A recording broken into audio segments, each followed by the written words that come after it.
This past week was E3 2016, and so let's get into it first and foremost with The Legend of Zelda! The Legend of Zelda. Breath of the Wild. We have a name. It's not Zelda 2015 anymore, and then it wasn't Zelda 2016 anymore, and it's not Zelda 2017 anymore. It is Zelda. It's not even Zelda Wii U anymore. And it's not even just The Legend of Zelda or The Legend of Zelda, The Legend of Zelda. Or Broken Promises. Yeah. It's Legend of Zelda Breath of the Wild. Not Call of the Wild, not Breath of the Wind, not Bread of the Window, or Breed of the Wool. Not Stank of the... Stank of the Epona? Epona? Epona? No, Reggie Fils-Aimé went on stage and said... On stage? Well, on some platform? Yeah, like on like a wooden pallet that they put down the E3 show floor. Yeah. He went up and stood on it and was like, hey, welcome to Nintendo's Treehouse live presentation. Moment of silence for Orlando. The screen went black. I was like, all right, they're really going all out. Then it came back. And they're like, by the way, we have a lot to show you today. Let's open it up with a trailer for The Legend of Zelda. And they showed this beautiful trailer. And it showed way more than we saw throughout the rest of the Treehouse Live.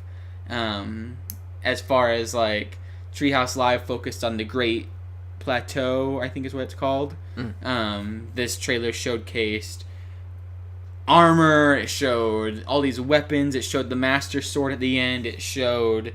like desert areas, river areas, water. I mean, it was just... They showed a ton of stuff in this one trailer. And stuff that looked absolutely insane. Epic boss fights, going along like kind of like a Gerudo area. Link doing sort of things that we'd never seen him do before. Looked like he was using that patented old Wiimote that looked like a U and stuff. But it's actually a magnet that we did see in the demo. Whole bunch of stuff. What we're going to do for Snippet A is just do our initial... reaction to it. Yeah. Well, stepping back just a moment, Zelda was the most talked about game, just like everywhere. It absolutely was just off the charts. I think that the next most talked about game was like half the amount or less than half. Yeah, there was like a data thing that like was talked about, and that was even only measuring 10% of the conversation. Right. And so I mean, it was the amount of discussion and hype around this one game. I mean. What's crazy is you have, like, Sony knocked it out of the park with their conference, Xbox knocked it out of the park with theirs, and even with a game like Kojima's game, Death Stranding, or even Horizon, I think Horizon may have been, no, I think it was Battlefield 1 that was second place. Yeah. Which, I mean, these are huge, and Call of Duty and Battlefield are huge games, and Zelda, like, doubled their numbers as far as people... or tweets, or however they measured that. They like used some sort of analytical study to figure out how much was being talked about that. And yeah, it was huge. Game of the show for most gaming outlets, including IGN. Yeah. IGN's Game of the Show, it blew people's minds. Just absolutely blew people's minds. And I just rewatched the trailer again before recording this podcast. This trailer...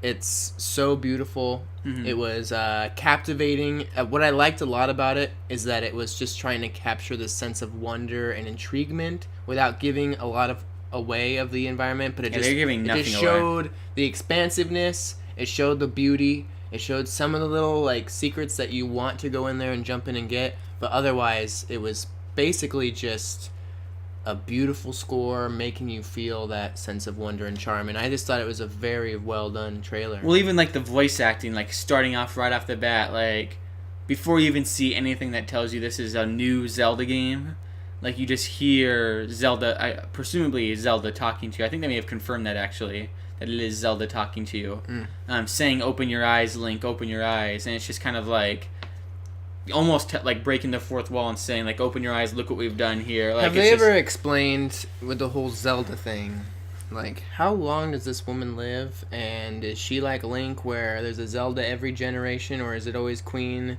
or Princess? I mean, not Queen, but they have explained that. They have it in a Zelda game in Skyward or in Skyward Sword. Okay, yeah.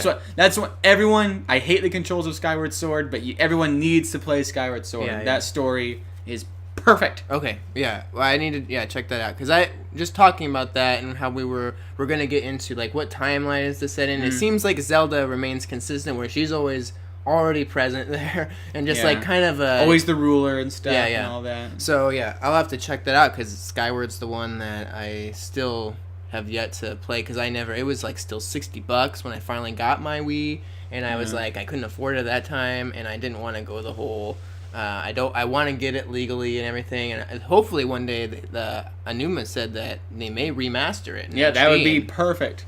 So I want to get it. That'd be awesome. But or at least bring it to the Wii U shop. Yeah, because I feel it's one of those games that they perfectly were able to captivate the Wii's abilities and make it fit artistically. And so but yeah, the trailer I loved it. Yeah, and very much. I mean, very good start to the show. We'll talk about later, like our overall thoughts on E3 and how Nintendo Treehouse was handled.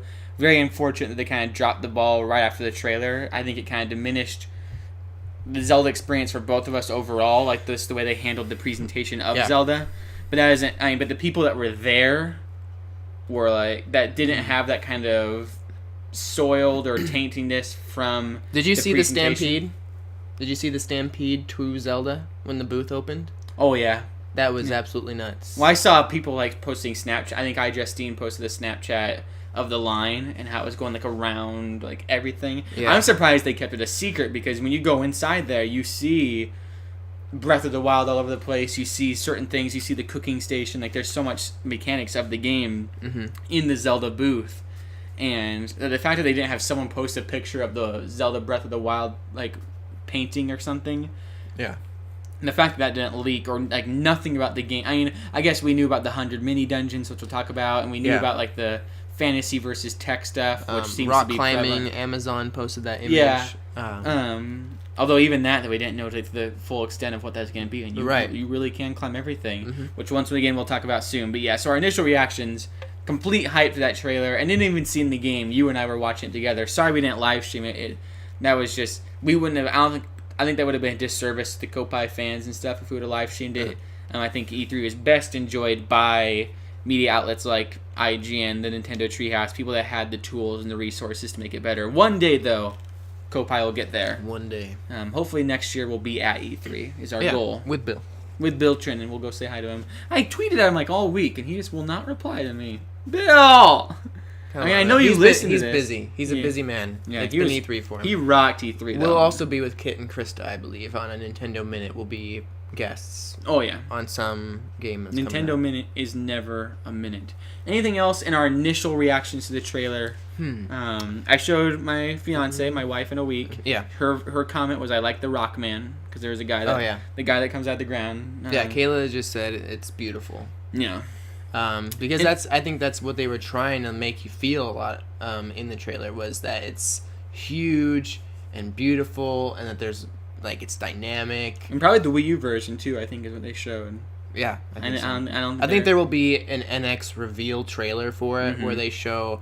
Because I guess I don't know if I should mention it. We'll get into it later. It'll probably even say like this is an NX like this feature or something, or something like that. Yeah, we'll talk about like what's going to happen with the future of the game and all of that. But first and foremost, moving on to a separate snippet.